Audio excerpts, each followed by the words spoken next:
Qu'est-ce qu'il a à dire notre ami Louis Sarkozy? On va écouter. Il parle du communisme apparemment. J'ai vraiment hâte de connaître l'avis de Louis Sarkozy sur le communisme. Non mais j'ai vraiment hâte. Au bout d'un moment, c'est bien d'avoir l'avis d'un historien qui n'a aucun diplôme en histoire, mais qui a écrit un livre sur Napoléon, donc c'est bien de connaître l'avis d'un historien sur le communisme. Non mais après voilà. Avant que le lever de rideau n'ait lieu, à propos de mon invité que je viens de quitter à l'instant, Fabien Roussel, le patron du Parti communiste français, vous disiez mais comment c'est possible qu'il y ait encore un parti communiste? Ça vous surprend? Oui, et ça c'est peut-être le fait que je vis aux États-Unis depuis une dizaine d'années. Pourquoi ils restent pas? Pourquoi ils reviennent en France ces gens-là? Pourquoi Louis Sarkozy? C'était bien quand ils étaient là-bas là qu'ils écrivaient des livres que personne ne lit.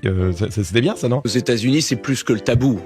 Enfin, ça relève de la fascination morbide, c'était l'ennemi juré. Ça me choque qu'on utilise encore cette étiquette. Qu'il n'y ait pas eu, vous le disiez tout à l'heure, monsieur, un rebranding. Parce que moralement... Un rebranding. Il est tellement de droite que précisément il comprend rien à l'histoire des partis politiques, il comprend rien au fait que précisément les partis politiques s'ancrent dans une histoire longue et que non, quand tu t'appelles Parti Socialiste ou Parti Communiste, tu ne fais pas justement un rebranding parce que tu assumes non pas toute ton histoire. Il y a eu fort heureusement une aggiornamento dans le Parti politique, dans le Parti communiste français vis-à-vis justement du stalinisme, des crimes nombreux et ignobles du stalinisme qui est quand même un des pires régimes totalitaires que le XXe siècle ait connu et plus généralement des crimes de l'Union soviétique. Malgré cela, l'idéal communiste, l'idée communiste, l'idéologie communiste dépasse fort heureusement son application dans l'Union soviétique, son application dévoyée. Voilà, il y a une vraie pensée communiste aujourd'hui qui revient aux racines de ce que disait Marx, qui l'adapte au monde contemporain et à l'évolution des systèmes économiques. On pense notamment évidemment aux travaux de Bernard Friot qui se revendique communiste au sens économique et intellectuel du terme, bien sûr. Pour comprendre ça,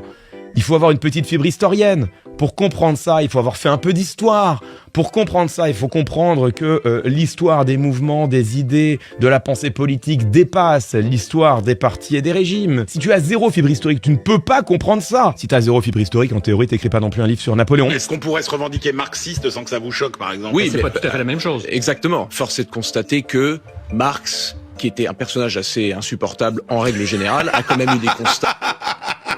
Non mais il dit ça parce qu'il l'a bien connu. Non mais c'est vrai que c'était pas un rigolo. Tu vas boire des bières avec Karl, bon déjà, d'une part, il s'en fout plein la barbe, c'est dégueulasse, puis après, toujours là, à casser les pieds à tout le monde, Karl, gna gna gna gna, vous l'avez vu, le serveur qui nous a servi, bah il est aliéné, parce qu'il est pas propriétaire des moyens de production, c'est vrai qu'il était pas rigolo. Marx, qui était un personnage assez insupportable en règle générale, a quand même eu des constats qui ont changé notre existence économique, politique, etc.